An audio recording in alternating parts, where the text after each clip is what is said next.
Have you guys been hearing that it's time for the listing log?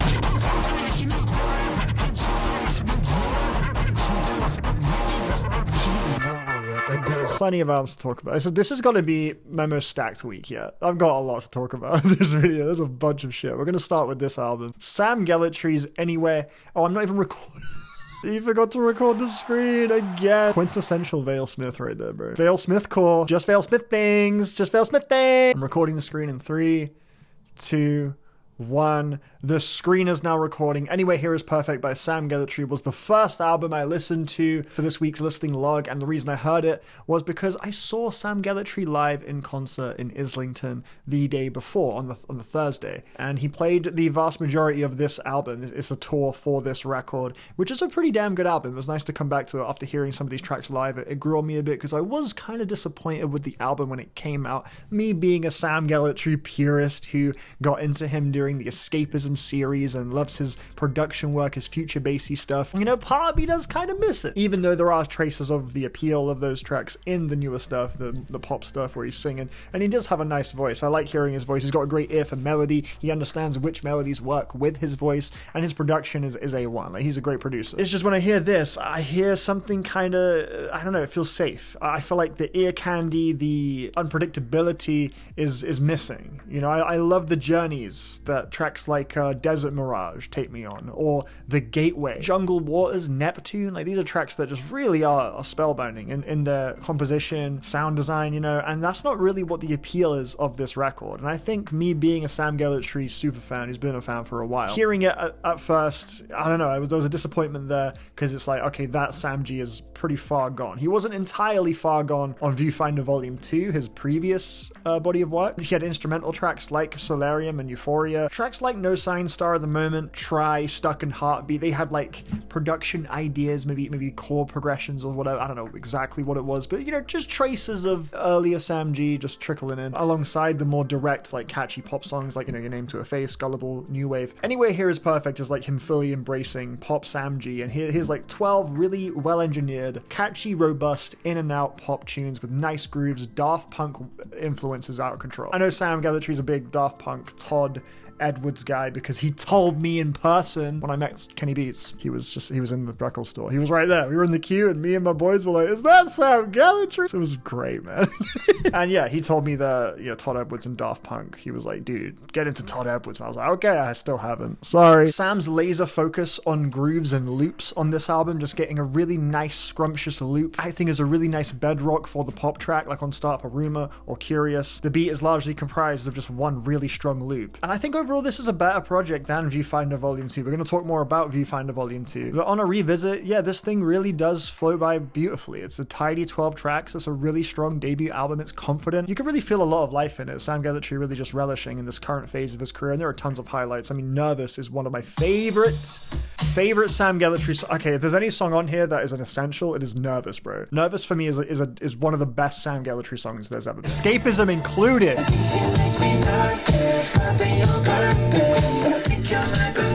Beautiful. Fucking vocal melody is silly, bro. Absolute fucking jam right there. I mean, those plucks, I mean, come on, those guitar like little chords and plucks, that's so Daft Punk to me. On this revisit, Restore My Faith was a huge one. I never really acknowledged how lovely this track is, man.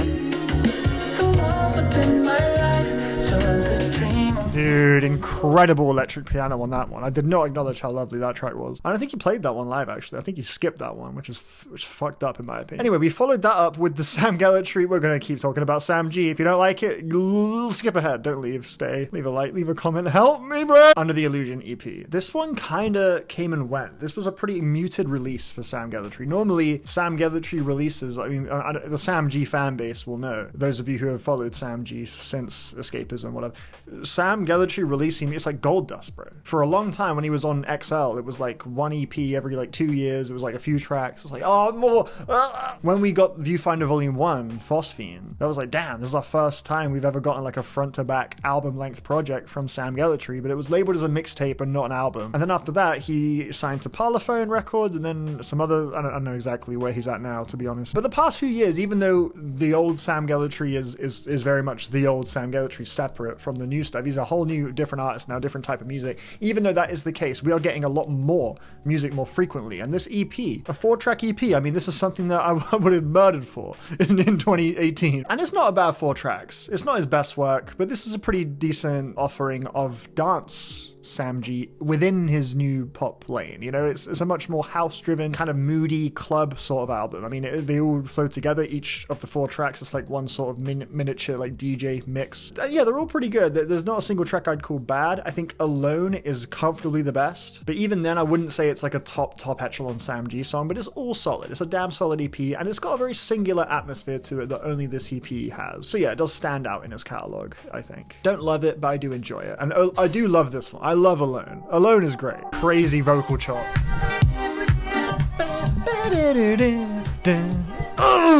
Melodies? Oh, Sam G's melody game is out of control.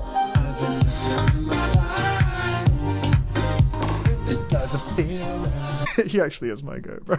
I love him. He's so good. Crazy shift in tone here. Death Crash's return. I saw that Death Crash dropped an album like a few weeks ago, and I didn't know.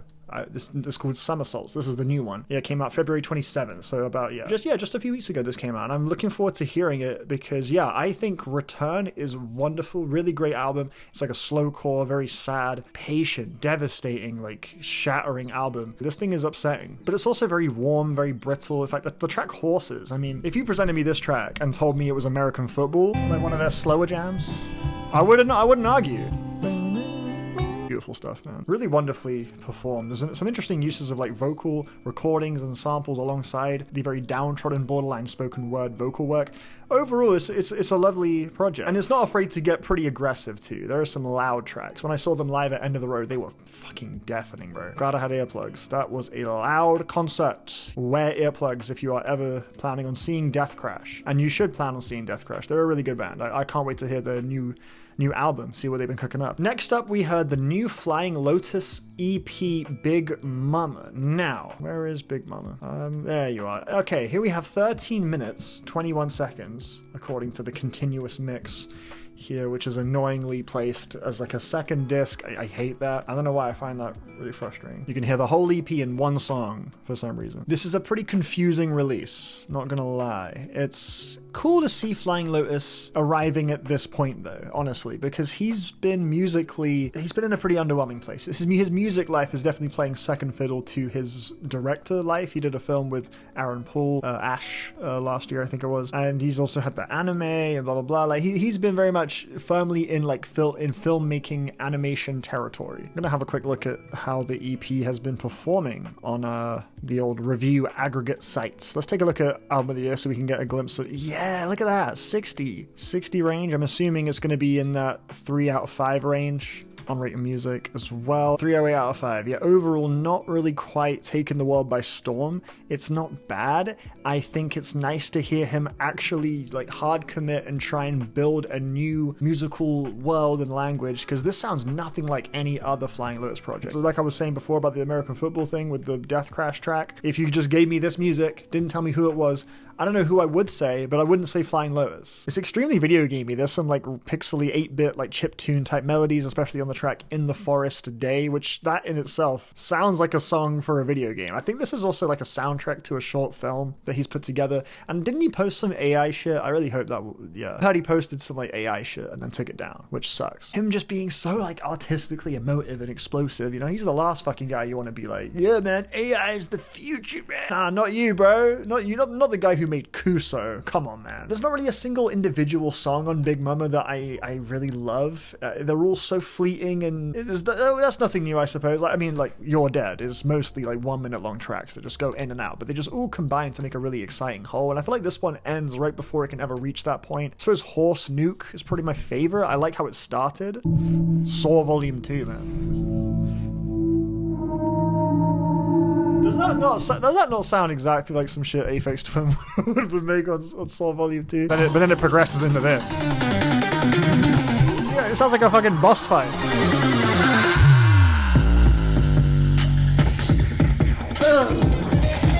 It's pretty all over the place, but it does sound impressive. It is cool. There is something to what he's doing on this record, but given it that it's 13 minutes, it comes and goes, and each track is so like slapdash with ideas. Nothing really like gets, you know, fleshed out in a satisfying way. Yeah, I'm also kind of feeling similarly in that 6 out of 10 range. I like it. I'm glad he's back making a music project with focus, because like Flamagra, not a horrible album, but this does feel like he just grabbed a bunch of beats he's been, you know, sitting on forever and just chucked them into a big 27 track long compilation. It doesn't really have too much like cohesion. There is like a fire concept theme with like David Lynch is doing some narration on it. There is like a vague through line, but it doesn't really add up to much when you hear the whole thing. It felt uniquely scattered for a Flying Lotus album, which is normally very, very focused, very like hyper meticulous with its sound palette and the world it's building. And Big Mama does sound like it's closer to that than Flamagra was. But just, yeah, given its brevity, it's just not really much to chew on here. Then we heard Strictly for the Scythe by the Scythe, which is Denzel Curry's new project. It's like a group comprising of him, ASAP Ferg,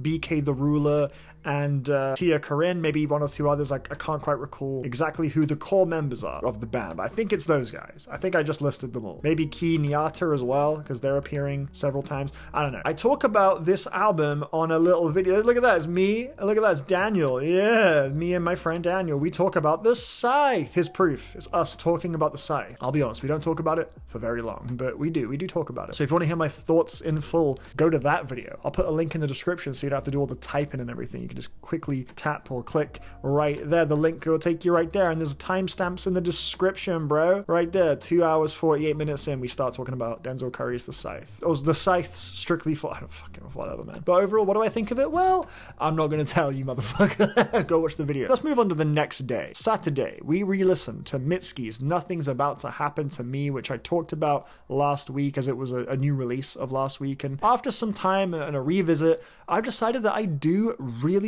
enjoy this record. It came together much tidier for me on this revisit, which I did expect it would do. In that last video, I did say, like, I feel like there is like, you know, maybe just a couple more listens that will just sort of click, and I ended up having a really nice time. This is actually a very good album. Land is Inhospitable is overall better to me, but I still think this has got some of my favorite tracks from her. I think If I Leave was a track I really slept on at first. The melodies she hits on her voice are beautifully sad. Sounds like a ghost on this one, dude. It was really the music and the instrumentals that were struggling to click. The composition of the songs and everything like that was what wasn't clicking before. Her performance, her lyrics, her voice, that was great. That's one of those things that will probably never disappoint with a Mitski. That's like the core appeal of Mitski. But the music on Land is Inhospitable. That's what really, it was the glue that really made that album connect. And I think this one just took a little longer for the songs, the music to really be entertaining to me. And on a revisit, yeah, I really enjoy how solemn and on the brink of falling apart everything sounds. This is one of the more like kind of cobbled sounding, like DIY sounding albums she's got. There's more like sweeping pads and big chords happening on Land is Inhospitable and some of her other projects. There's a lot of tracks here that are much more acoustic and small scale. They kind of feel like they're being recorded in like a very intimate setting. Emotions are building up, and you do get tracks that are a bit more aggressive, like Where's My Phone. Overall, yeah, I think this thing does come together really nicely, and I'm pissed that the cover is cropped, man. Why is the cover cropped? The full cover is really cool. You got the freaking the little cat on the left. And I like the little, it's like a tabby cat.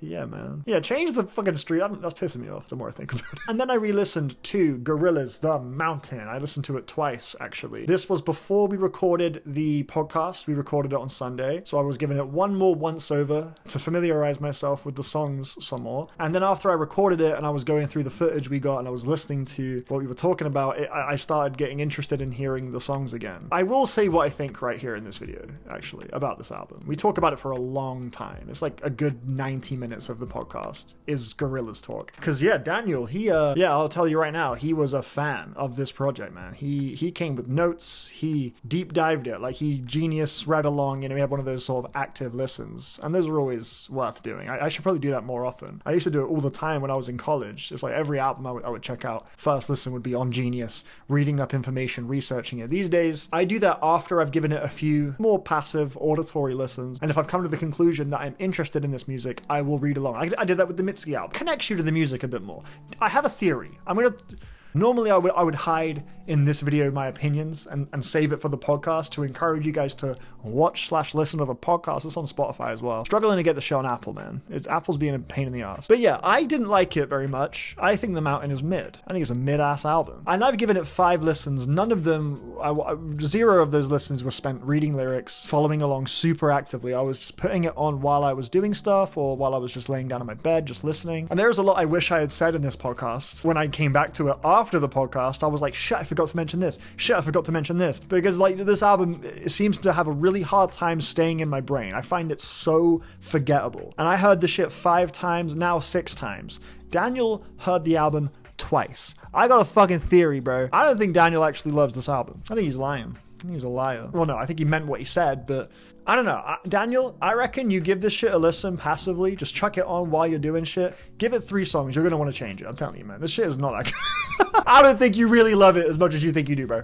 You might appreciate it, the concepts, the themes. It's a very sweet album. It's a very endearing record. And it's, especially the themes of like community and like the afterlife, the spirituality side of things, the way they use the virtual characters to communicate those things. Like Damon is getting kind of personal on this record, but he's saying these personal things, you know, through the vessel of 2D. So even in this world where he's supposed to be like immersing in like, you know, these characters and escaping, he can't quite shake off those personal demons. And that's something very potent. There is an emotional punch to these tracks that could be unlocked if the songs were better, but there's actually to me not that much harmony at all between these themes and the lyrics and what's happening musically. Musically, this thing sounds really kooky, really obnoxious a lot of the time. Way too much is happening in every track. So many tracks that just I would get rid of on this thing, man. It's a really, really long album. Gorillaz just haven't really got the sauce like they used to. You know, they can put together a song, they can collaborate and build a thing that does succeed in what they're going for, sure, but is it gonna be fucking swag? No. They haven't made swag music in a minute, bro. Because they used to do all of this shit,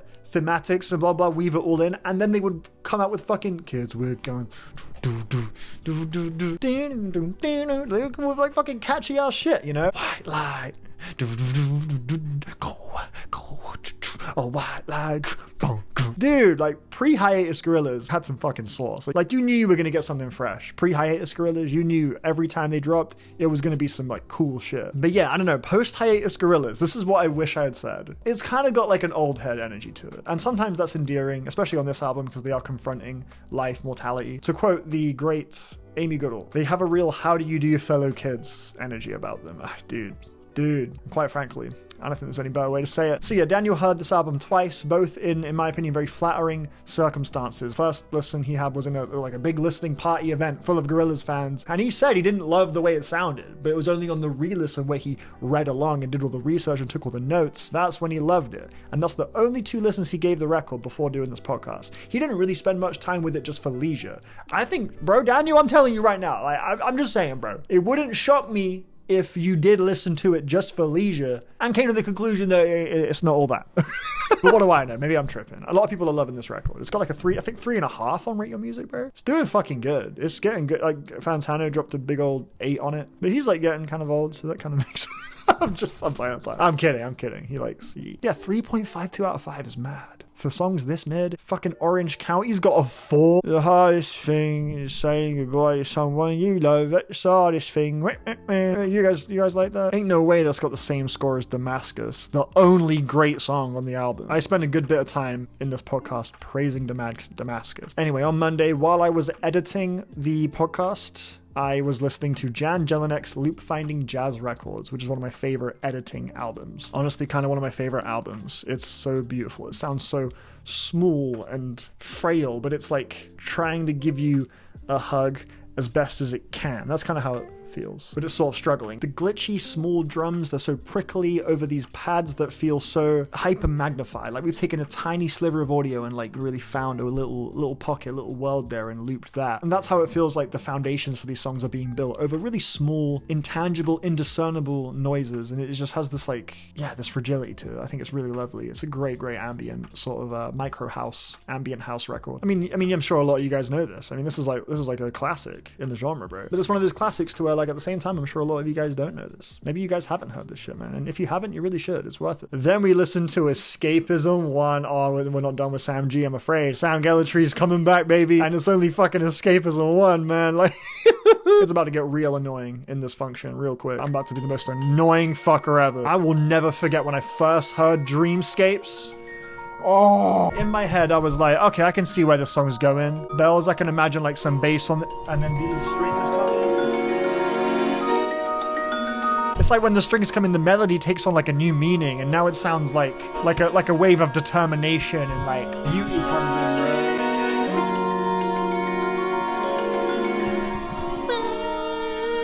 This EP is 10 out of 10, by the way. One of my 41 10 out of 10s. I think that's how many I got.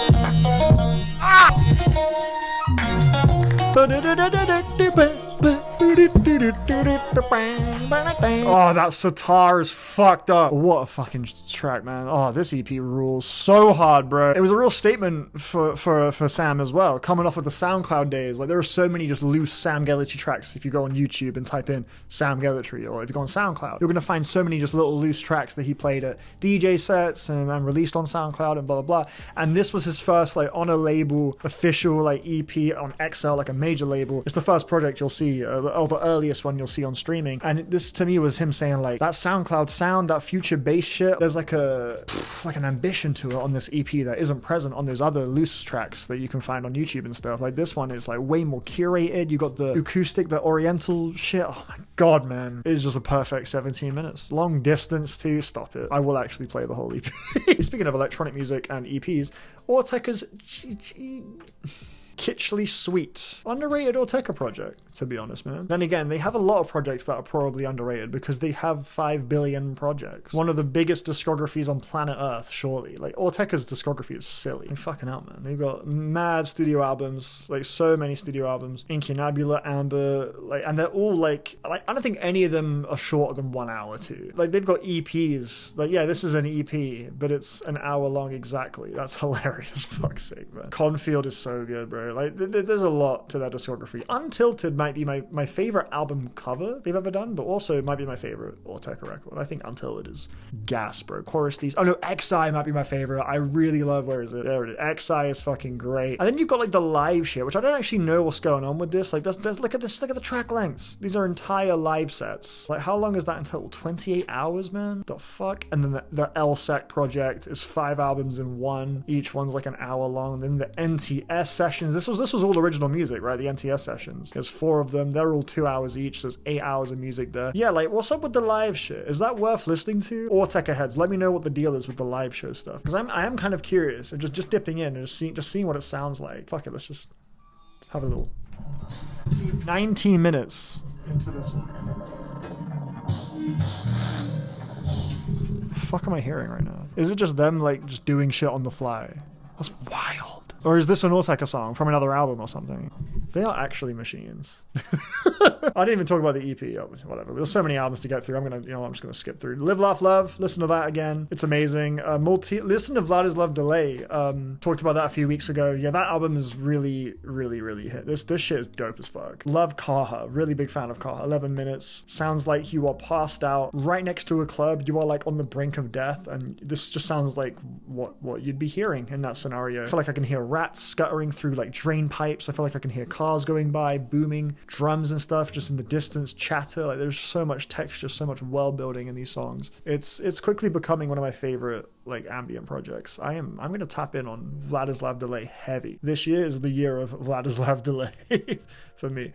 Relationship of Command got some airtime on Tuesday. The reason I heard this is because I was thinking, what are some classic albums that I have heard but I just don't know that well? Like, if you told me, hey, how does this song go? Like, I wouldn't know what to tell you, even though I've heard it because it's a classic and I checked it out because I wanted to sort of do my homework, you know. I was like, yeah, shit, I can't really recall much of Relationship of Command, so let me give that another go. And my god, was that a smart decision. This album is the bee's fucking knees, bro. I was bugging. I was bugging by not listening to this like on a daily basis when I first heard it. I'm gonna be bumping the fuck out of this. It's dynamic, it's angsty, yeah, it's always catchy and unpredictable. It's just a really, really fucking good hardcore record, bro. Was a massive fan of Cosmonaut. The way it like stops and starts.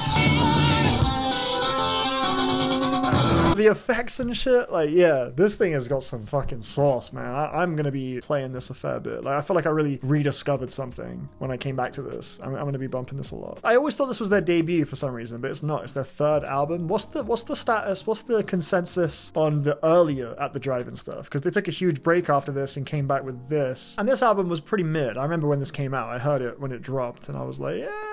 Alright, but it was an exciting prospect. Like, At the Drive-In the back, cool. Like, let me know what should I listen to first? What should I get around to next? At the Drive-In fans, now's your chance to be annoying as fuck about your favorite band. Please, I will listen. I will indulge. Earl Sweatshirt and Mike dropped some singles. In fact, they announced a whole album. Yeah, here they are, Minty and Earth. The album's called Pompeii Utility. It's 33 tracks. I thought it was going to be like a collab album, which I guess it is, but it's pretty unique in the sense that disc 1 is all Mike and disc 2 is all Earl. So it's like they're both dropping an album in the same album. And Surf Gang is producing all of it. And if you don't know Surf Gang's production, it's extremely minimal, melodic and synth oriented. You know, it's kind of like Drain Gang production, but if it wasn't like hard as fuck and it was actually just like soft as fuck. Very atmospheric.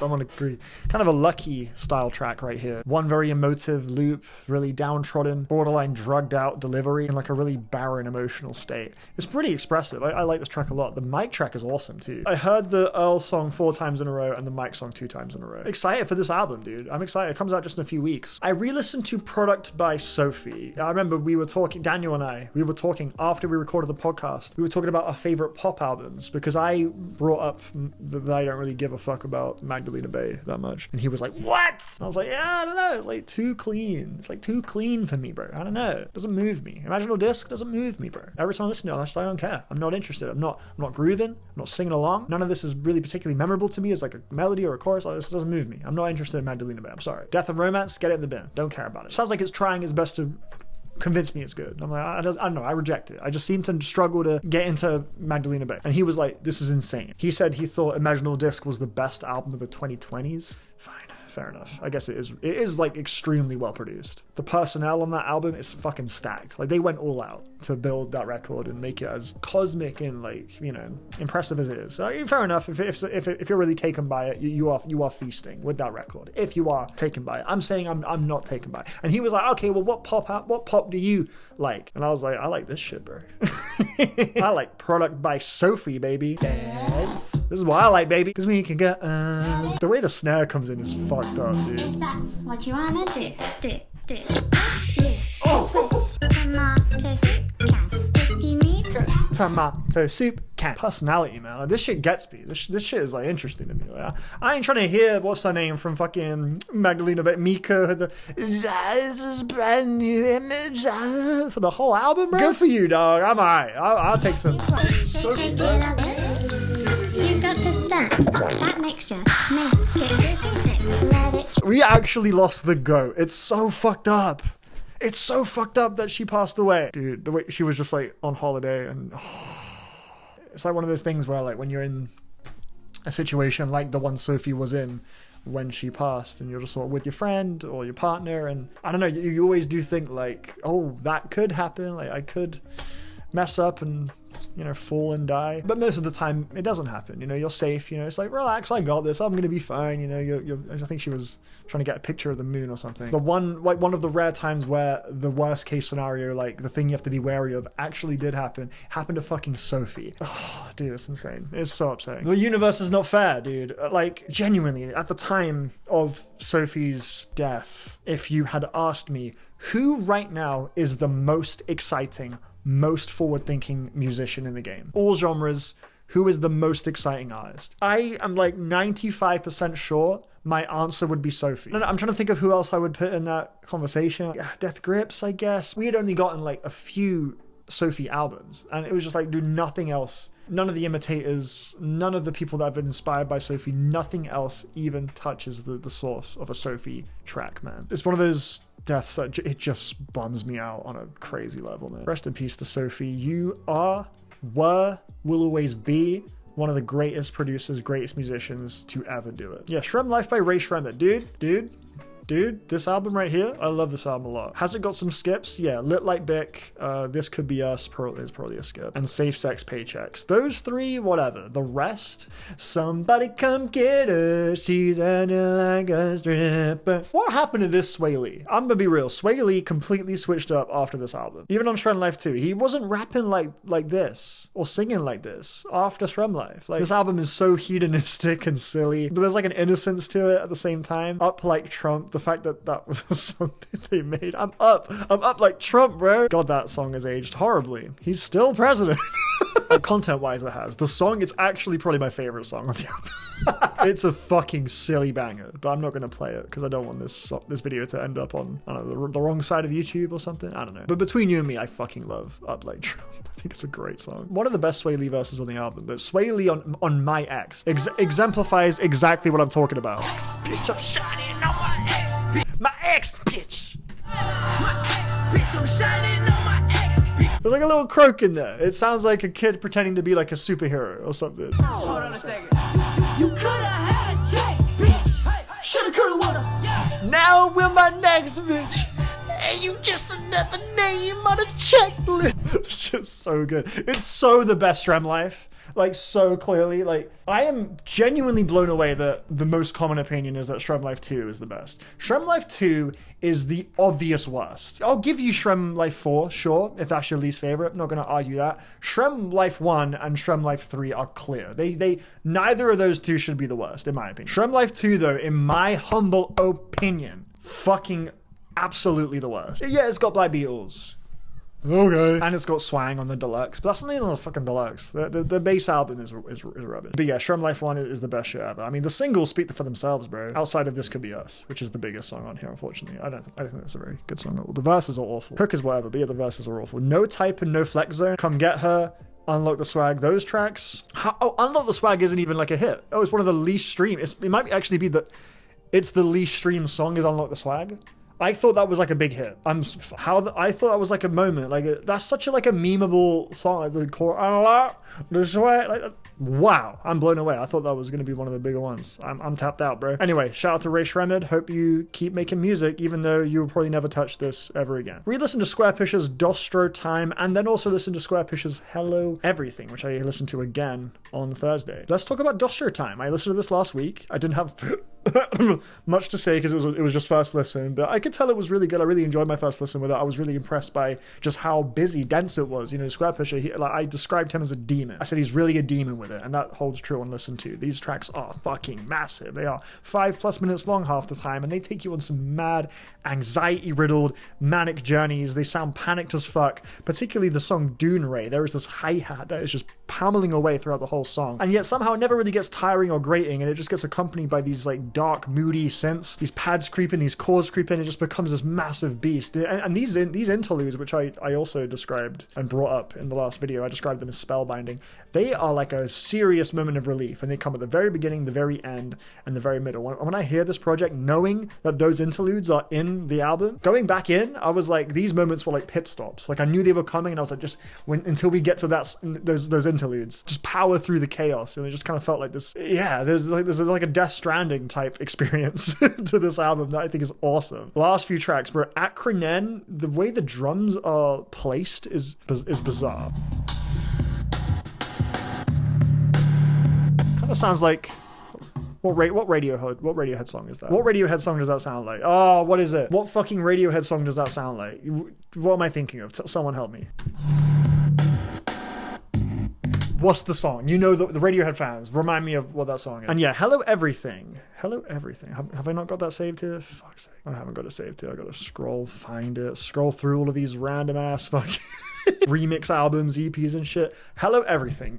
Dude, I forgot how fucking weird this record is, dude. This album moves crazy. It moves so crazy. The moment I hit Vacuum Garden, I really started to question like what kind of beast I was dealing with. Squarepusher might be built the most different. This album is all over the place. It is really cool. Yeah, Hello Everything. Damn right. It is greeting every instrument, every sound under the sun. And how many times does it culminate into a genuinely good song?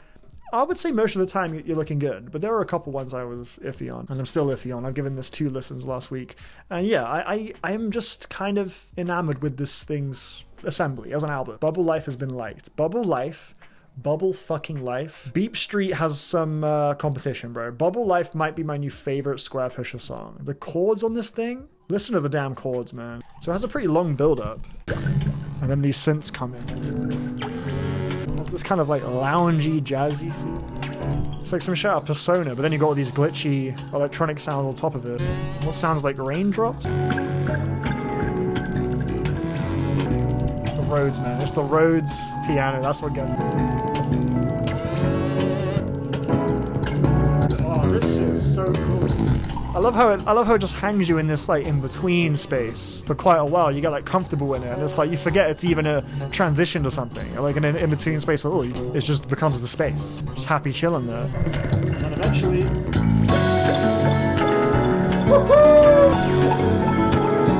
I love that song a lot, man. That song makes me happy as fuck. We have Injury Reserve's Floss on Wednesday. I was thinking about Injury Reserve because, yeah, another conversation I had with Daniel, actually. We were talking about hip-hop and stuff like that. Favorite albums. I think maybe I mentioned that By Storm's album is my favorite this year. And he was like, shit, I gotta get into Injury Reserve. And I was like, shit, you do, bro. I feel like any Brockhampton fan would probably get something out of, you know, any fellow rap group, but Injury Reserve particularly. Because, yeah, 2016 Floss came out just before Brockhampton kind of started booming. Yeah, there's definitely a lot of crossover appeal just in the sort of kooky instrumentals, but they still hit though. Like Parker's production, the more I've gone into producing myself as an artist, as a musician, it becomes clearer to me that Parker is kind of fighting his door a bit on some of these tracks. Like certain sounds and certain drums are not taking up much of the frequency bandwidth, and I can sort of feel that there's like an amateurishness there. It all sounds intentional, but it does sound like there is, I guess, a little bit of a limit to what he's able to do as a producer. But within that limit, he's making extremely cool shit because he's just a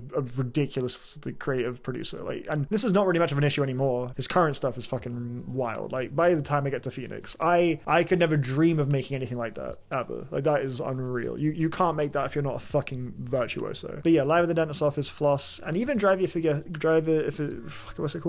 Like It's Stolen. There's like a kind of tinniness, a brittleness to the production, and it's a distinct thing that I feel like it's easier to recognize when you've made beats yourself, because I've made tracks that unintentionally sound that way too, and it's like shit, when I go back and hear those tracks I'm like, damn, I know what to do now to make it sound more full and stuff. And a lot of the time going back and noticing things like that, you know, like just production-y things in my head that I didn't really think of before, when I notice something that has shifted in my relationship with the music, normally it does kind of taint the experience a bit, but with Floss, nothing like that happened. This album holds up fucking amazingly. This thing is incredible, and it's all because every element of it, no matter how amateurish or whatever it might sound to you or to me, or even if you don't feel that way at all, it doesn't matter. It doesn't really impact the songs. The songs still hit because there's so much personality in them. They're so damn fucking catchy. They're so creative. Like the bass on What's Goody is nuts. That drop, that chorus, get to work, get busy, so fucking good, bro. S on Your Chest is still maybe my favorite song by them. No, it's not. Sorry, I forgot about Top Picks for You. Outside, oh yeah, like half of By the Time I Get to Phoenix would probably be S on Your Chest. But yeah, S on Your Chest, as far as their like more traditional rap songs, S on Your Chest is one of their best. All Quiet on the West Side, I totally forgot about that one. I really like that track. A more quiet, gentle moment, but yeah, really effective. Keep on Slipping, Vic Mensa's verse. Yeah, now you're just making me crazy. One of those verses that in any other context would be corny, but due to the content of the song, Vic Mensa kind of fighting against his feelings, trying to escape his feelings, like I sort of perceive these whack punchlines as part of his like process a little bit and dealing with what he's saying in the track, you know, like he doesn't know how to fully express what he's saying. So I think it works for the track, which is kind of a backhanded compliment, but you know what I mean, right? When you hear it, you'll know what I mean. If you listen to it and think of it from that perspective, I'm sure you'll know what I mean. All This Money is one of those tracks that like in my brain I like less than when I'm hearing it. Like I'm like the beat sounds kind of goofy, but then when I hear it I'm like, it doesn't, honestly. Like these guys just sell it. These guys just really sell it. One of the best choruses they've ever done, man. I think it's like the clap and the horns, I guess on paper, again, it contributes to what I was saying, that sort of more amateurish quality. There's like a tackiness to it, but when you have this much personality, if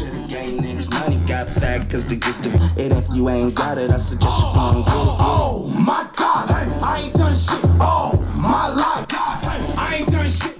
Oh man, I love By Storm. I love By the Time I Get to Phoenix. I miss Richie's growl voice, kinda. That like growly thing he used to do, bro. Fucking hell, it sounds so good. Rest in peace, Grogs, as well, dude. Speaking of late great artists, we were talking about Sophie earlier. Yeah, Grogs, that one fucking wrecked me, man. Again, similar to Sophie, like Injury Reserve, one of the most unique, one of a kind groups. To see like the kind of dismantling of that group happen prematurely on account of one of the members no longer being around. Like, that fucking stings, man. Rest in peace, man. New Modest Mouse single. Oh, man. Yeah, you know Modest Mouse are cooked when you listen to their new shit and you feel no existential dread at all. Like, not even a smidge of crippling, debilitating isolation. And none of that happens when you hear this song. I didn't really properly dive into their last album. I gave it like a skim, and I was like, it's okay. It's okay. I felt like I was in denial, though. I'm at a point in my life where I would call Modest Mouse my favorite band ever. Their first hell, you know what? Fuck it. Their first 5 albums. Yeah, I went there. I'm including We Were Dead Before the Ship even say, yeah, this is a great album. This album's really good. Even though, yeah, the first three is where is it? That's when they had like maximum source. Fucking hell. These albums are masterpieces. And so is Building Nothing from Something, if it will fucking show up. I know it's on here. Compilations. They didn't even realize that was a thing. I feel like there's a lot of compilations that are not listed under compilations on Spotify. I didn't know you could do that. Yeah, this is an incredible body of work as well. It's a compilation of EPs released into a full-length album. Yeah, I love this band a lot. Probably gearing up to roll out a new album, but this album's a tough one. Didn't like it very much. And again, I haven't properly listened to this. But yeah, I'm scared to, because I'm pretty sure I'm going to really not enjoy it. So yeah, Modest Mouse continue to be a shell of what they once were. Unfortunately, my phone has been going off this whole video. I hope none of the times it went off were picked up by the mic. I don't know, though. I tried to like talk around it a little bit. So fuck, shut up. Stop. Be quiet. And the next day is the last day. We listened to Squarepusher, Hello Everything again. We listened to the new Slayr, which is a deluxe version of Half Blood, which was the album he released last year, which is a really, really great album. It's Why is Love? No, Love Blood. No. Oh, okay. Yes. Okay. I got worried that we were denied Love Blur for the rest of time. I'm gonna listen to it just in case we lose Love Blur. I'm listening. Incredible beat drop.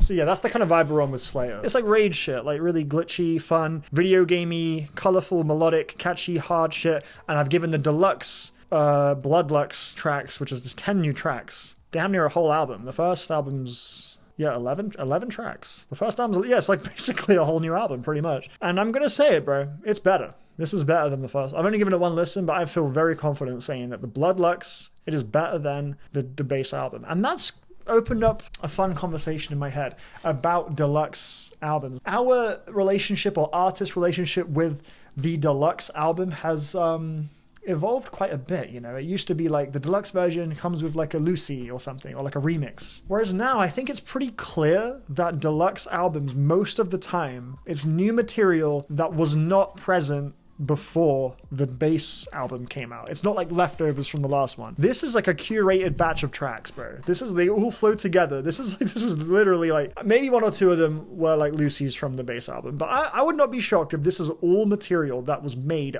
after the release of the base record, like between then and now, but it's being released as the deluxe because it all fits within the sort of framework and style of the base album. So I think that's really interesting, to be honest. Do you remember there was a time as well where the deluxe album was the new album? Like, it was Lil Uzi Vert's Eternal Take. The deluxe was a sequel to Lil Uzi Vert versus the World. It was like a new project, but just it was the deluxe for, I don't know, man. It's just weird. But yeah, and there's probably been some more examples of stuff like that. But yeah, whatever. Yeah, this is great. This is clearly, to me, Slayr taking the lessons he learned from the base album, using that exact same recipe to make an even stronger batch of tracks. Like right from track 1, we were hitting some 4 on the floor, like damn near dubstep adjacent, like house type shit. We were exploring, getting even more playful. The Lucy Bedrock feature was crazy. The transitions were insane. Not that they weren't on the last one, but they were even fucking better this time, bro. I'm gonna give it one listen. I can't recall much off of one listen, but I had a blast, man. I'm gonna be bumping the fuck out of that. And we're gonna end off the listening log portion of the listening log video with the new.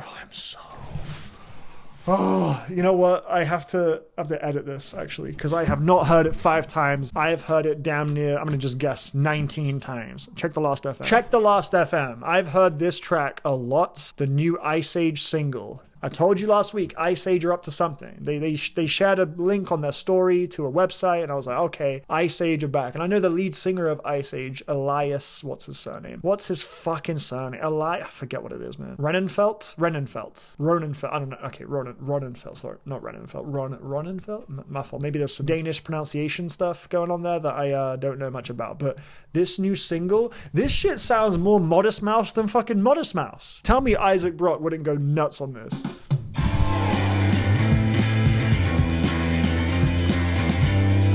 I could hear early Isaac Brock all over this motherfucker.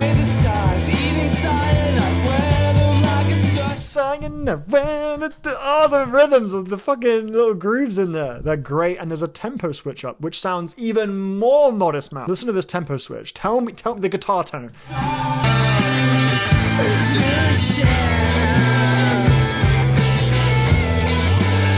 Is that not like straight up Long Drive coded, man? That's so Modest Mouse. And that makes me very happy. As you heard earlier in this video, they are my favorite band as of right now. That is subject to change. You never know.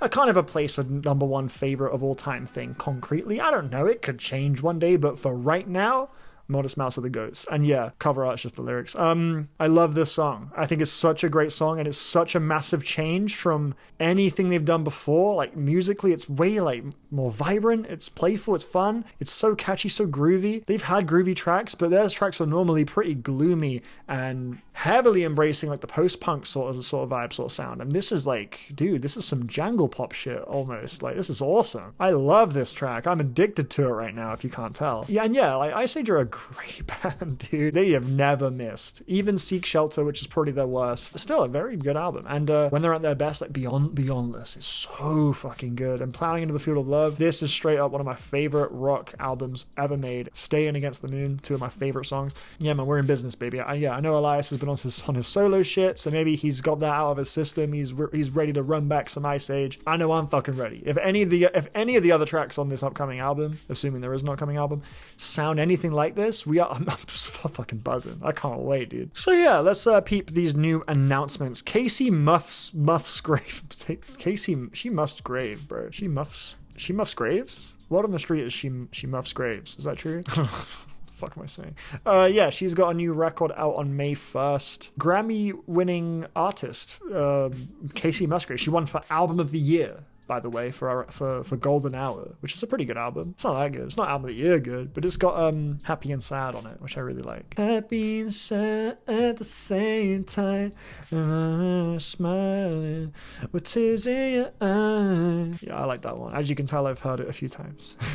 She's kind of been struggling to like follow that record up, though. I feel like her last project was Star-Crossed. Oh no, she had another one actually after Star-Crossed. Yeah, that was mid. Star-Crossed though was quite bad. That was a flop, as the kids call it. But here she is coming back with the producers of Golden Hour, it seems. So maybe we're in for a treat. Maybe she's back on her bullshit for real. And yeah, she makes kind of country tinged pop music, very sweet, glistening melodic stuff. She's got a lovely voice overall. She's not a bad artist at all. Someone definitely worth paying attention to. Broken Social Scene dropped a song. Oh, they have an album coming out. Fuck off. Yes, they do. May 8th. Bro, May 8th is insane. You guys are about to lose your mind. I was going to make a point later in the video about how May 8th is like crazy stacked. Fucking Broken Social Scene, bro. Not that they're in like prime form right now necessarily, but I love to see that. I love to see them back making music. They've made some of my favorite music ever, so that's great news. So yeah, May 8th, the May 8th parade is going to go nuts. Let's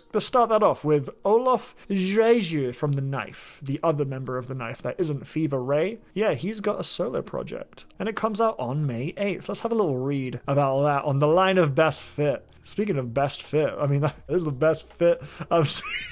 Look at them green shorts, bro. Are you kidding me?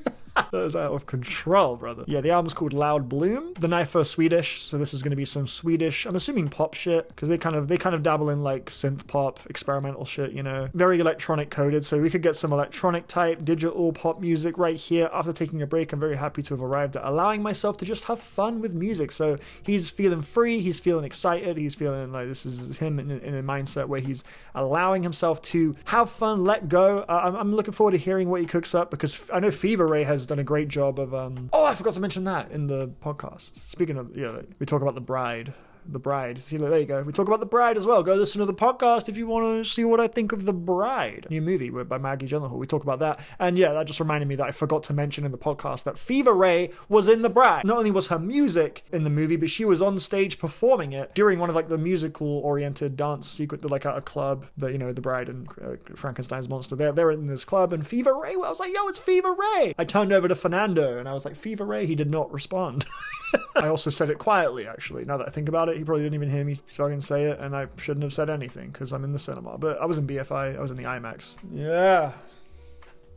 The Bride, BFI IMAX. Rostam has an album out. Rostam is one of the members of Vampire Weekend, or one of the former members of Vampire Weekend. I can't remember if he's left Vampire Weekend or not. I feel like I read somewhere that he did. Let's double check that. He has been a founding member. Yeah, I thought that was the key. He left in 2016 to focus on solo career production work. He's had quite a bit of production credits. Yeah, this album was like a pretty hyped up thing. I feel like it reviewed okay, a 70s sort of range. Sort of bedroomy, art poppy stuff, you know, fans of MGMT, Animal Collective might get a thing out of that, like a kick out of that. But yeah, after 5 years, he had a follow-up album, which I actually had no idea about. I genuinely thought his only album was this one, but I guess I'm fucked up. He produced Clairo's Immunity, the last two Haim records. He had some credits there and plenty of singles. You know, you can read up on all of it here. For some Charlie tracks, a couple of tracks from Blonde, you know, yeah, he's been around the block, bro. He's a pretty reputable artist. And yeah, his new album comes out, let me guess, May 8th? May 15th, sorry. Earl Sweatshirt, 33 tracks. We talked about that earlier. Donald Glover is fucking Yoshi. So Donald Glover,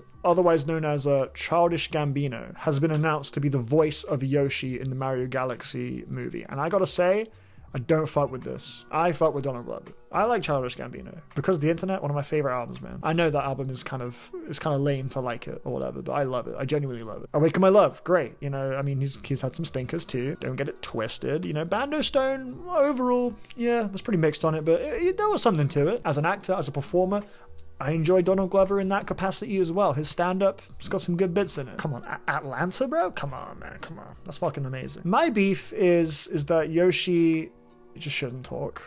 I don't know. I don't know, I feel like there's so much expression there. You know all you need to know about Yoshi. I don't like the idea of that just turning into like quippy Donald Glover. I don't know, man. I guess don't judge until you see it. But I don't know. I remember seeing the initial trailer. It seemed like Yoshi was going to be, you know, voiceless and just be like, yeah, like an animal that makes noise. I'm like, great. Perfect. I was just happy to see that, you know? It feels like there's less integrity with this decision. That's all I'm saying. Moving on. What albums are coming out? Angelique Kidjo has an album out April 14th. It's called Hope. You might remember Angelique Kidjo, quite a few years ago now, she released a Remain in Light cover album, which did super well, dude. People loved it. I remember it being like one of the favorites of that year for a lot of people. I'll be honest, not a great cover art, but we move, man. Features, you got the Cavemen, Charlie Wilson, Diamond Platinums, Nile Rodgers, PJ Morton, Pharrell, and Quavo. Got a tour as well if you guys want to see her live. There's the tour locations and dates and stuff. Yeah, bro. Oh, she had an album in between the Remain in Light cover album. That was her, right? I'm not bugging. Am I getting her mixed up with somebody? She did the, yeah, she did. Okay, cool. All right. I was getting worried there. May 8th is back. Lemon Twigs, bro. The Lemon Twigs. Yes, man. Absolutely happy to see this. Lemon Twigs have been on a fucking run for damn near the whole career, low-key, but particularly the last two albums, Everything Harmony and A Dream Is All I Know. My Beatles fans, guys, get on the Lemon Twigs. Very much, oh, look at that. That's a fresh cover. That's a fresh cover art. Vaguely Animal Collective Merryweather. So that optical illusion type effect. But yeah, we got 14 tracks, 41 minutes, dude. I'm so hyped to hear this shit. They've been operating on that sort of psych pop Beatles wave for a while. Not their whole career. They were way more theater kid back in the Go to School. Fucking sick album. It's like a whole story about like a monkey monkey going to school. It's a wild ass concept. Yeah, rock opera, there you go. It's labeled as a musical on the cover art. Really enjoy it. Love how flamboyant and explosively themselves they are. And yeah, with everything harmony in particular, they really dialed in on that kind of Beatles pastiche. But I don't think their personality at all got buried in the pursuit of that, because every tune was just such a jam on this thing, man. Ghost Run Free. Ghost Run Free. What y'all know about Ghost Run Free by motherfucking Lemon Twigs, man? That song genuinely is fucked up good. It's fucked up how good it is. Yeah, I'm excited for this album. I think it's going to be a delight. They have just proven themselves for these last couple albums to be reliable in providing a delight when they drop. So I will be tuning in on May 8th to the Lemon Twigs. I will also be tuning into Autechre and Geologist, who also have their debut album out on May 8th. You might be thinking, who the fuck are they? Well, let me answer that question, bro. They're two members of, I don't know, fucking Animal Collective, alongside, you know, Deacon and Panda Bear. And yeah, Autechre is the main vocalist of Animal Collective. Geologist is one of the main producers. He has done vocals before, but he's like a fucked up producer. He's like a crazy psychedelic electronic synth wizard. He actually had a solo album out this year, which I heard. Some of it, at least. I don't think I heard all of it. First track was pretty dope. I wanted to properly give this some time, actually. Maybe that'll appear on a future listing log. But yeah, Autechre and Geologist have combined to create a duo by the name of Crosboyce. It's not listing Geologist as a member of Crosboyce yet on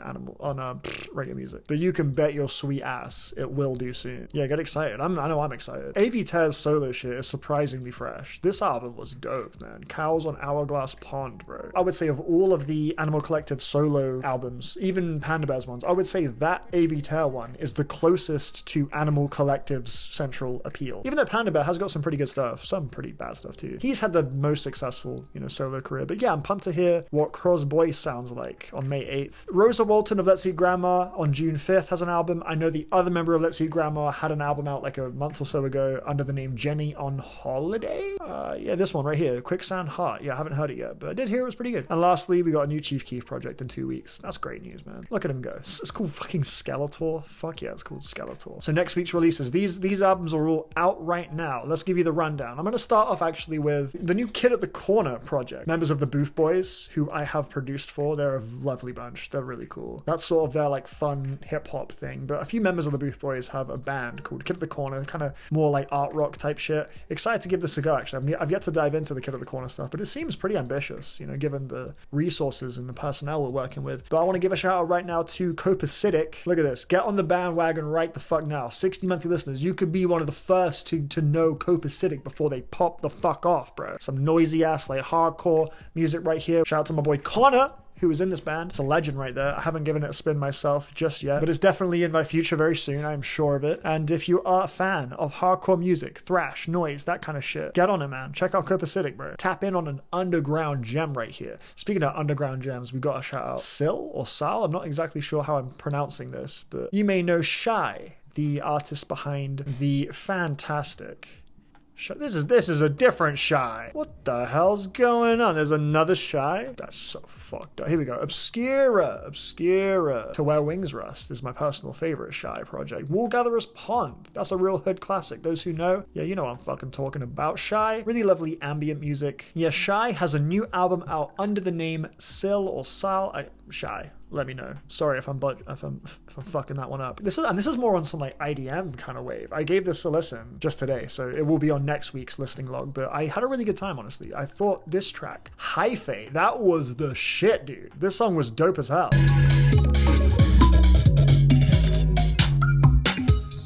Really cool sound design, really snappy drums. The cover art, it looks a lot like Ancient Lemuria from The Rise of the Golden Idol, which makes me so happy. The Age of Restraint DLC, where you go to Ancient Lemuria. It looks like that. Just the color scheme of it, and also just the illustration. Like, it looks like I could click on them and they're gonna have dialogue, you know? Shout out to the homies dropping music, bro. I'm jealous of you guys. I'm trying to drop some music, man. I'm trying to drop some music, bro. I'm nearly there.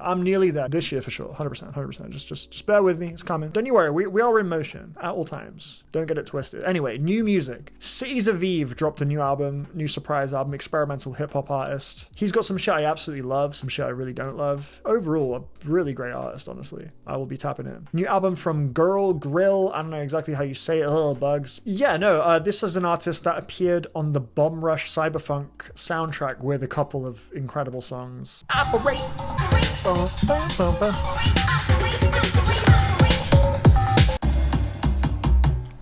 Every song is just like really like pingy, like precise, snappy, like rapid fire dance shit. And we have a whole 24 fucking track long? Yeah, 24 tracks. 71 minutes of this. That's gonna be crazy. That's ambitious, man. I fuck with it. Does it land? We will see. I will give it a go. I hope to cover this on next week's one. Soft Machine have an album out. If you don't know who Soft Machine are, they are like a quintessential jazz group. Multiple classics. Yeah, Third being their big one.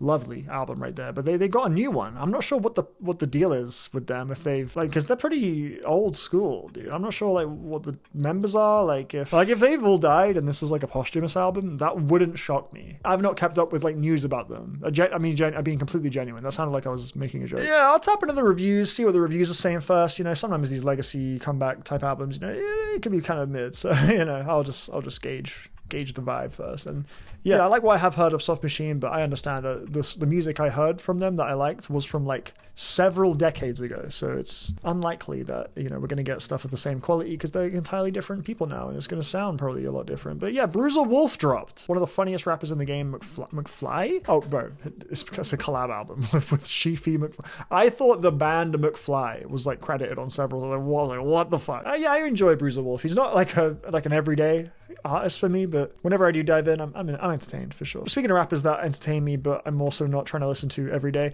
Elucid has a collab album with Seb Bash. Elucid from Arm & Hammer. There is a Billy Woods feature on here, so little Arm & Hammer, yeah, reunion, as if they didn't literally just put out a fucking album with The Alchemist, which I haven't properly heard actually. I did start it though. It was sounding really good. Jack Harlow dropped a 9-track, 28-minute long new album. This is his comeback. His last was Jackman from 3 years ago. Damn, dude, that's crazy. That does not feel like it was 3 years ago. You could tell me this came out like last year. I would not like doubt you. that's really crazy actually. 3 years, bro? Fuck. I remember exactly where I was when I heard this. I was on the minibus at work on a school trip. Fuck, that was 3 years ago. Wow. I thought Jackman was pretty okay. I was not mad at this at all. It was definitely a step up from this one. This one, yeah, pretty rough. Yeah, I'm looking at this track list. I am seeing a fucking wasteland. My lord, this was not good. But yeah, Jackman was much more respectable. It was tighter. 10 tracks, 24 minutes. This is also pretty tight. I'll check it out. I'm not expecting to love it or anything, but yeah, I'll give it a go. Lamb of God have dropped. I'm not sure what the consensus, the deal is with them. I've never listened to Lamb of God. I dig how like PS2, their logo and like typeface is there. Crack Cloud dropped a project. They're like a kind of a punky like rock band, right? Like art rock kind of shit. Bit of noisiness, bit of angst in there. Yeah, I've heard some of their stuff before. They're pretty cool. After that, we have the Orioles. They're a pretty good band. Tableau. This was quite an ambitious one, dude. Some of it was a little unwieldy, for sure. Some of it was a little dry, but yeah, when it did all connect, it was pretty gorgeous. Like they went into this album with some confidence. They clearly had to like level up to make this, and you could hear that in the music. It was impressive quite a lot of the time. Didn't adore it, but yeah, pretty good. Silver Dollar Moment was more my jam. This is like on some fun, catchy jangle pop shit. It's a bit more in and out, simple, but yeah, loads of charisma, loads of personality, some really beautiful songs, some really lovely hooks, melodies. It's a good time. It's like a reliable good time. And here we have another album from them. Where the fuck was it? Yeah.